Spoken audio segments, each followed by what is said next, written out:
தினமொரு வசனம்.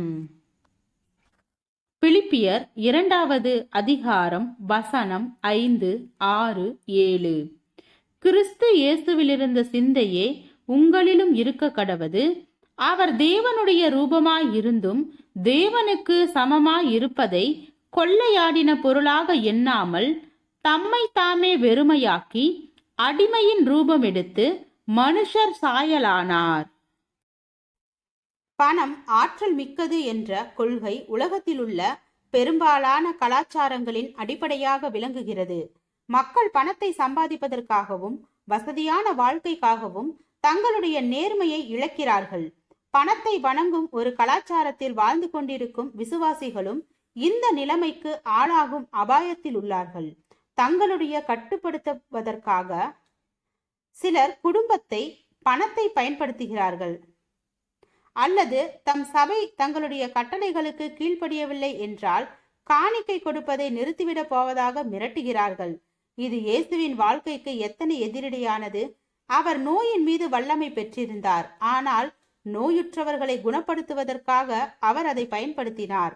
அவர் கடலின் மீது வல்லமை பெற்றிருந்தார், ஆனால் சீடர்களின் பயத்தை போக்குவதற்காக அவர் அதை பயன்படுத்தினார். அவர் படைப்பின் மீது வல்லமை பெற்றிருந்தார், என்றாலும் அவர் ஆயிரக்கணக்கான மக்களை போஷித்தார். அவர் பாவத்தின் மீது வல்லமை பெற்றிருந்தார், ஆனால் அவர் பாவிகளை மன்னித்தார்.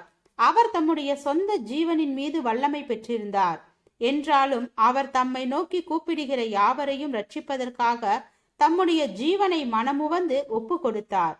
இயேசு அனைத்து வல்லமையையும் பெற்றிருந்தார், ஆனால் மற்றவர்களுக்கு சேவை செய்வதற்காக அவர் அதை பயன்படுத்தினார். மேல் வீட்டறையிலே சீடர்கள் அவரை கர்த்தர் என்று அழைத்தார்கள், என்றாலும் அந்த இடத்தில் அவர் ஒருவர் மட்டுமே சேவகனாக செயல்பட்டார். அவர் அவர்களுடைய பாதங்களை கழுவினார். பேதுரு அதற்கு மறுப்பு தெரிவித்த போது, நான் உன்னை கழுவாவிட்டால் என்னிடத்தில் உனக்கு பங்கில்லை என்று இயேசு பதிலளித்தார். பணத்தை சுயநலத்திற்காக பயன்படுத்தாமல் மற்றவர்களுக்கு சேவை செய்வதற்காக பயன்படுத்துங்கள். அதுவே பணத்தை பயன்படுத்துவதற்கான சரியான வழியாகும். ஜெபம். தேவனுக்கு ஸ்தோத்திரம். தேவனே, நாங்கள் எங்களுடைய வாழ்க்கையில் தேவ ஐக்கியத்தில் நிலைத்து இருப்பவராகவும் பணத்தை நல் வழிகளுக்கு பயன்படுத்தி பிறருக்கு உதவும் மனப்பான்மை பெற்றவராகவும் வாழ கிருபை பாராட்டும். ஆமீன்.